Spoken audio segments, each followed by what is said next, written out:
Okay, yes? Does that mean like volume? Pardon? I'm not sure what that means. My sphere has Volume? oh, Oh yeah, I'm atrocious today. Volume. Okay, there we go. Okay, so we're going to be looking at these tapered solids today. So that means we're looking at cones, pyramids, and we're also introducing these spheres as well. So I've only drawn two examples up. For a sphere, you can just go ahead and use the formula, but I think we only need to go through two examples. The only thing I really want to say is when we say height, we mean vertical height. Okay, so that means from the bottom of the shape to the top of the shape, not on one of the lengths of the sides, like we're going to see in our first example. And it's interesting, like we've got a cylinder here, a cone is going to occupy exactly a third of the cylinder. That's interesting. That's it. Same with the pyramid. Okay, so let's get into our first example.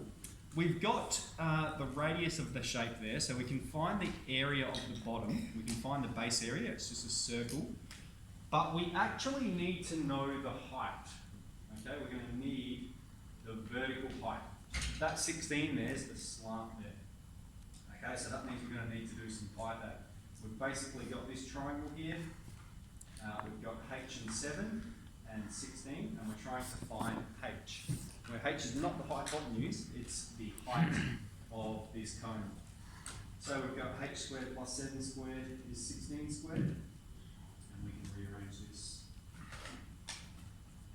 And let's crank that out.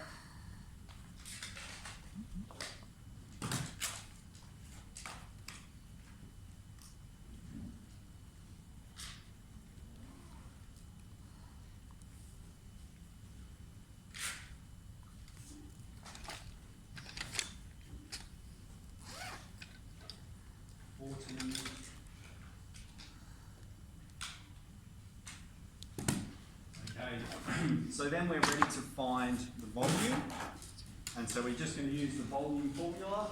That is a third times the base area. Now at the bottom we've got a circle, and that circle has an area of pi times the radius squared. Our radius at the bottom is 7, so we've got pi times 7 squared at the bottom. So we've got 1 on 3 times the base area, and then times the height. And we've found the height here. We're not using 16, we're using this 14.4. And we'll crank that one out.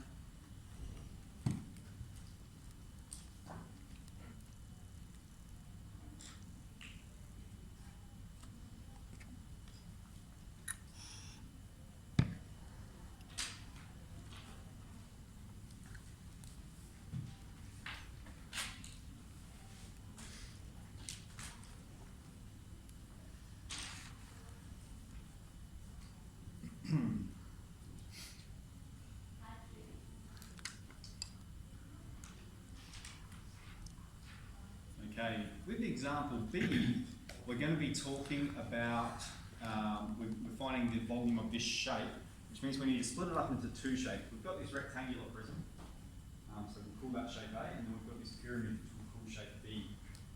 Now shape A, we're quite familiar with rectangular prisms. It's just length times width times depth. And it's got a square base, it's 5 by 5, so we're going to have 5 by 5 and then times its height, 6. That's going to give us the volume of shape A. So 150. And then for shape B, alright, it's got the same base, it's 5 by 5. And we know a pyramid is 1 on 3.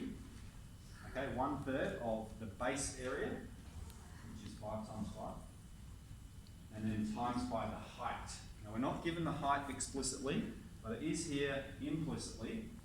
This distance is 6 centimetres, the total distance is 14 centimetres to the topmost point, which means the remainder is 8 centimetres.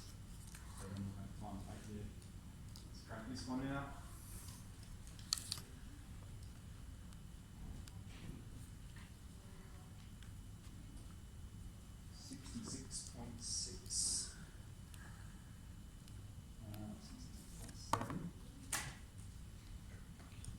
And so then total volume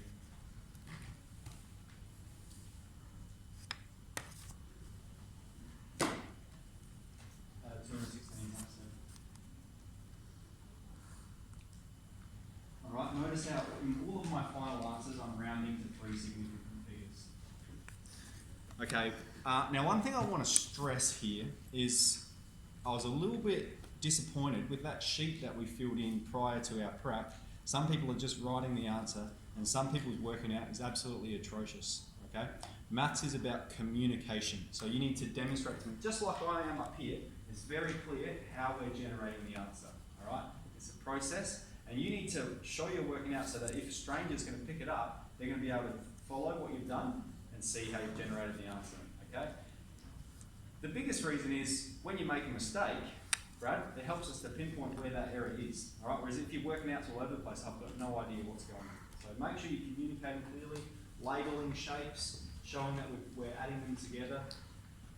All right, so this is 3.5. Probably today, about halfway through the lesson, I'm going to show you, I'm going to outline some expectations for the folio. So the first half of this lesson, we'll work on 3.5. The second half, we can anticipate working on the folio. Next week, okay, we've got one more topic to do, 3.6 on capacity. So we'll be doing that on Tuesday. And then we're going to have a test revision Wednesday for a test on Friday. Okay, so that's all on Sector, it's all there. As far as test revision goes, I've got a practice test for you and there's some review sets in the back of the exercise here. Are there any questions from you guys? No, so let's proceed with 3.5 and about halfway through the lesson we'll have a look at this folio that I've got. Cool. Thank you, cameraman.